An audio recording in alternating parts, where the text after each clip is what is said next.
एक बार एक शिकारी शिकार करने के लिए जंगल में पहुंचा।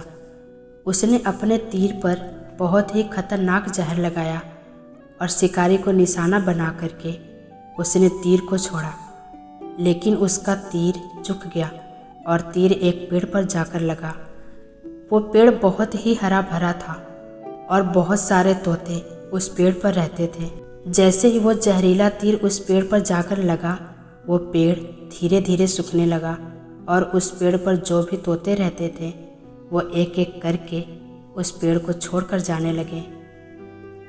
उस बड़े से पेड़ के कोटर में एक बहुत ही बूढ़ा तोता रहता था, जो बहुत ही धर्मात्मा और अच्छे मन का था। सभी तोते उस पेड़ को छोड़कर जाने लगे थे, लेकिन वो बूढ़ा तोता जाता था, दाना लेकर के आता और उसी कोटर में आकर के बैठ जाता था, परंतु उस पेड़ को छोड़ने के लिए तैयार नहीं था। बूढ़े तोते के साथियों ने कई बार आकर के उसे समझाया कि यह पेड़ सूख रहा है और किसी दिन गिर भी जाएगा, चलो किसी और पेड़ पर चलकर रहा जाए, परंतु वो बूढ़ा तोता वहाँ से जाने को तैयार नहीं था। अब यह बात देवराज इंद्र तक पहुँची।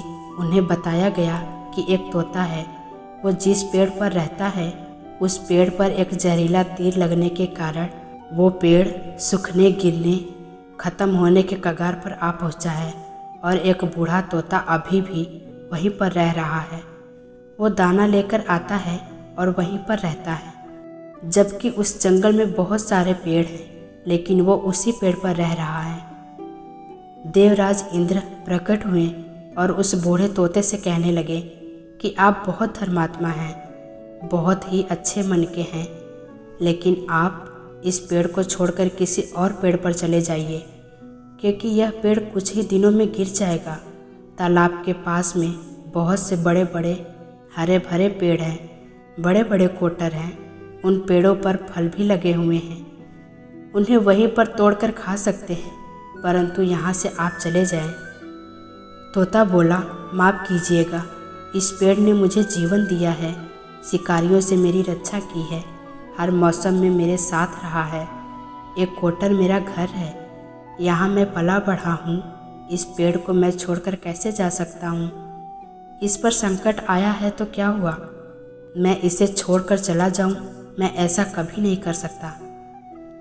देवराज इंद्र तोते के इस बात से बहुत ही प्रसन्न हुए।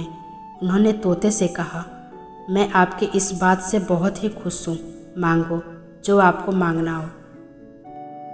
मुझे बस इतना मांगना है कि जिस पेड़ ने मुझे जन्म दिया, जहाँ मैं रहा पला बढ़ा, जिसे आप मेरा जन्मभूमि कह सकते हो, आप इसे फिर से वैसा ही हरा भरा कर दो जैसा यह था।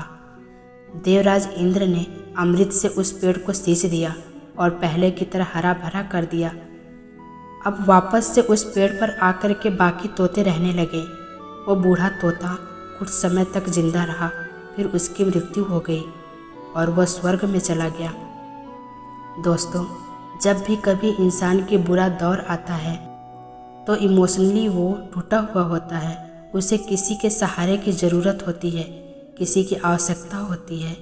अगर आप ऐसे समय में उसे छोड़कर चले जाएंगे, उससे बात नहीं करेंगे, मुंह मोड़ लेंगे, तो आपसे बुरा कोई नहीं है, क्योंकि आप किसी के सुख का साथी बने या ना बने, लेकिन आपको हमेशा किसी के दुख का साथी ज़रूर बनना चाहिए।